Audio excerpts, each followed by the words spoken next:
ओम नमः शिवाय।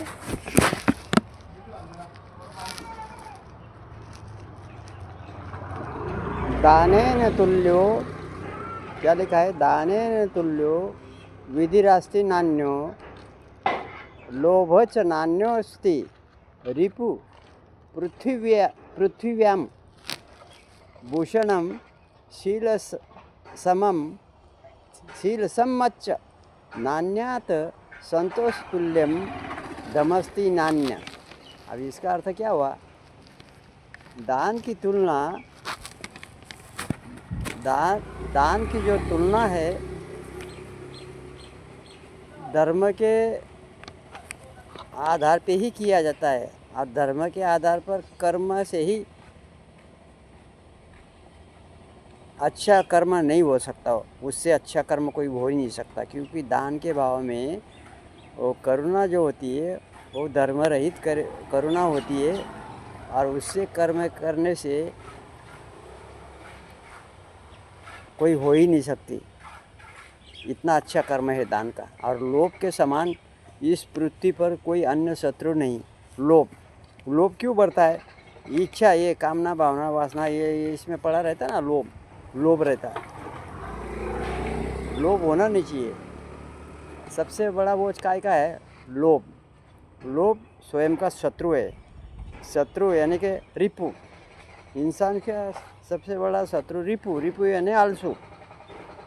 करेंगे, बाद में करेंगे, ऐसा कहने वाला स्वयं का शत्रु रिपु होता है, आलसू। यानी कि इस पृथ्वी पर अन्य कोई शत्रु नहीं है, और शील के समान कोई गहना नहीं। शीलवान होना, शीलवान, बुद्धिवान, धर्मवान, ये सब है ना, ये सब ज्ञानी है। और क्या है? ये ध्यान में रखने को होना। समान कोई गहना नहीं है, और संतोष के समान कोई धन नहीं है। धन होना तो संतोष होना चाहिए। संतोषम परम सुखम। संतोष किसी के पास नहीं है। जिसके पास है वो कितना भी कुछ भी कहे कि संतोष है, वो कोई मानेगा नहीं, क्योंकि संतोष पहले से था और पहले से है। अभी सबके विराजमान होता है संतोष। जितने जनसंख्या है, जितने भी कोई भी सुनता है, संतोष अंदर भीतर है, कोई देता नहीं है। संतोष पहले से मौजूद है, तो संतोष रहना कभी सीखता नहीं है। उसको लोभ, लालच, आलसू ये सब आ जाता है। अभी इसमें क्या लिखा है और आगे, उसके आगे अभी एक बात और है। अभी 5 ज्ञान इंद्रिय जो है, ये अभी तत्व इंद्रिय का आया। 5 तत्व इंद्रिया, 5 ज्ञान इंद्रिया, 5 तन मात्रा और पंचमहाभूत, ये सब 25 टोटल आते।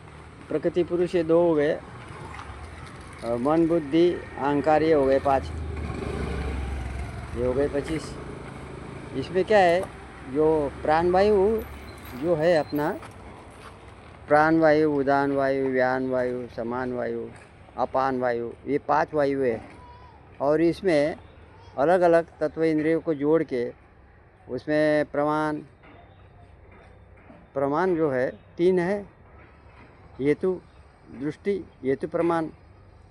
दृष्टि जो को नाम लिया तो हेतु प्रमाण, फिर बाद में शब्द प्रमाण એટલે कान का आ जाता है, फिर अनुमान प्रमाण। ये 3 प्रमाण हैं। अभी इसमें सत्वगुण, रजगुण, तमोगुण जोड़ा जाएगा। जोड़ा नहीं, अभी ग्रंथ लिख रहे हैं मराठी में, अभी उसको ट्रांसलेट करेगा संस्कृत में। बहुत बड़ा ग्रंथ आएगा, और उसमें अन्नमय कोश भी जोड़ना पड़ेगा। और उसमें क्रिया का जो है ना, क्रिया क्या बोलते हैं उसका, प्रकृति, उपादान, काल, भाग्य, ज्ञान, धर्म, वैराग्य, ऐश्वर्य, ये सब जोड़ना पड़ेगा। और इसमें तत्वगुण है अपना, 3 गुण है, सत्वगुण, रजगुण, तमोगुण। और इसमें जोड़ना पड़ेगा कौन सा कारण है। कारण में आते हैं तो क्या होता है, लोभ का आया कि इच्छा का आया कि किसका आया, ये सब जोड़ के उसमें वायु का मिश्रित उसमें बराबर लिखना पड़ेगा। ग्रंथ बनाना पड़ा। अभी तो हिंदी में लिख रहे हैं, फिर बाद में वो संस्कृत हो जाएगा ट्रांसलेट करके। हाँ, ऐसा है। अभी इसमें देखो, अब थोड़ा मैं बता देता हूँ। तो 5 ज्ञान इंद्रिया जो है ना, त्वक, त्वक है ना कि त्वचा, स्तोत्र, स्त्रोत्र है ना कि कान, नेत्र, जीवा और घ्राण ये नासिका। ये क्या है, बिना प्राण वायु बगैर ये चलने वाले नहीं, प्राण वायु चाहिए। पहले लिखा है प्राण वायु, व्यान वायु, उपान वायु, उदान वायु, अपान वायु, ये सब 5 है और सबको जोड़ना पड़ेगा। ये क्या होता है, वायु बदल जाता है, फिर बाद में दुख होता है। अभी इसको जोड़ना पड़ेगा। और वैसे भी प्राण वायु, ऑक्सीजन और कार्बन डाइऑक्साइड, ये दोनों वायु है। जो वायु लेता है तो वायु दोनों लेता है। अगर नासिका से वायु अंदर भीतर प्रवेश करता है, सांस लेते हैं, तो उसमें प्राणवायु जाता है, ऑक्सीजन, उसको ऑक्सीजन कहते हैं। और मुंह से जो खींच लिया, जैसे मुंह से श्वास लिया गया तो उसको कार्बन डाइऑक्साइड बोलते हैं। यानी बाहर जो निकलता है, बाहर निकलने पे वो क्या हो जाता है, कार्बन डाइऑक्साइड हो जाता है। उसमें प्राणवायु अंदर से नहीं आता, कार्बन डाइऑक्साइड होगा। तो प्राणवायु जाने से क्या क्या क्रिया होती है अंदर, अपनी जो इंद्रियां है, वो छोटी छोटी नली, अस्थि, मांस, ये सब लिखा है शास्त्रों में। उसको क्या नई ऊर्जा मिलती। अपने किडनी है, 2 किडनी है, ये सब इसको है चलाने का काम करते। फिर उससे उसको अपना शरीर जो है, हाथ के नस में ऐसे तड़ तड़ तड़ ऐसे बोलते, छाती पे हाथ रखे तो ये सब है ना, उसको ऊर्जा मिलती रहती। तो ये शरीर है ना चलते रहता है प्राणवायु से। फिर बाकी कार्बन डाइऑक्साइड नासिका के द्वारा वो कार्बन डाइऑक्साइड छोड़ता है। ऐसा है। अब ये सत्व गुण का हुआ।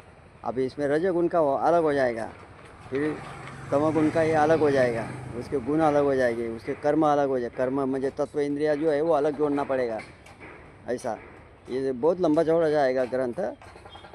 उसमें अन्नमय कोश भी जोड़ना पड़ेगा। लाइक कीजिए, शेयर कीजिए, कमेंट कीजिए। नमस्तुभ्यम।